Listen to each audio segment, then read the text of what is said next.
Good afternoon, ladies and gentlemen. Welcome to the plenary sessions of engineering of the Annual International Symposium 2014 of the General Sir John Kuthalamala Defence University. The plenary session is based on the theme of achieving development goals through research and innovation in engineering and will be chaired by Professors Siyambalapitiya Karunaratne. Ladies and gentlemen, I take this opportunity to give you a brief introduction on Professor Siyambalapitiya Karunaratne. He is a founding and current Chancellor of the Sri Lanka Institute of Information Technology. He is a Senior Professor of Electrical Engineering and Dean of the Faculty of Engineering and Architecture. Currently, he is the President of the Institution of Engineers Sri Lanka. Sir, let me have the honor of inviting you to the chair session.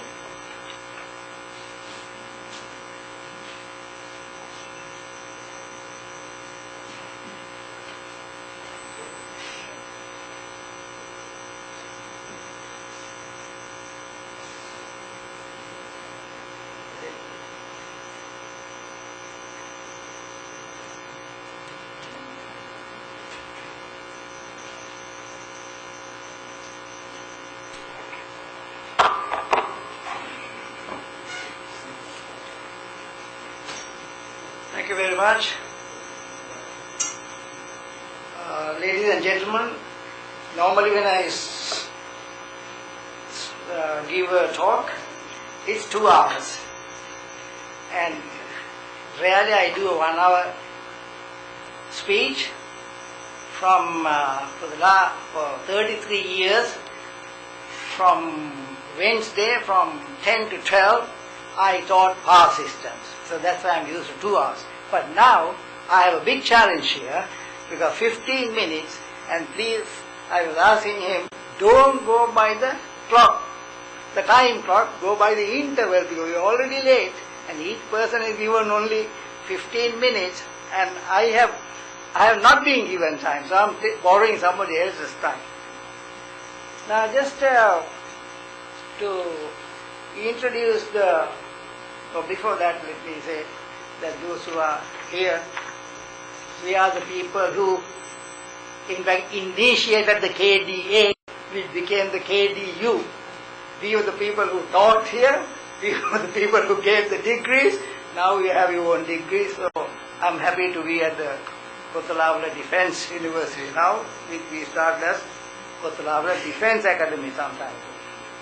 Okay, the theme of this is achieving development goals through research and innovation in engineering.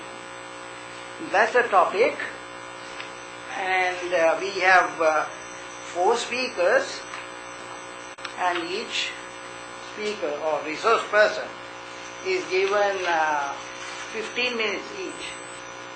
And I was hoping that there will be a person to time it, so we have Asila to time the thing, and let me start. First speaker, the resource person, is Dr. Tilak Siyambalapitiya. Permit me to say that he was my student.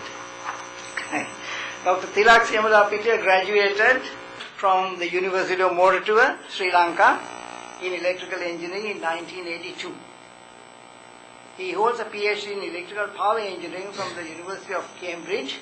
They say PhD Cantab, now they say PhD Cambridge. He initially worked in the Energy Efficiency Task Force of the Ministry of Energy in Sri Lanka. Thereafter, for 10 years, he worked in the Power Generation Planning Division of the CEB, and also the board in Sri Lanka and in Saudi Arabia. Since 1999, he worked as an international energy consultant based in Sri Lanka, and he is the director of the RMA Private Limited. He was the president of the Sri Lanka Energy Managers Association from 2004 to 2006. He is a corporate member of the Institute of Engineers Sri Lanka. He is currently visiting lecturer at the University of Moratuwa and external examiner of graduate students of several universities. It's my pleasure to invite Dr. Tilak Siyambalapitiya to make his presentation.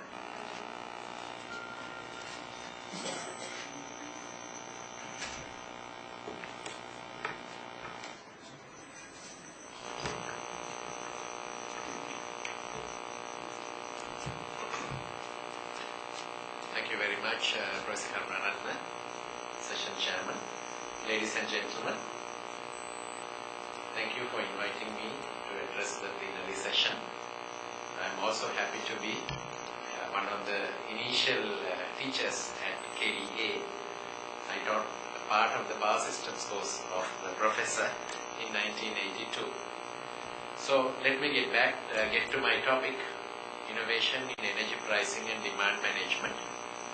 I will be more practical in what I have to say with regard to electricity demand management. I will briefly touch on petroleum pricing as well.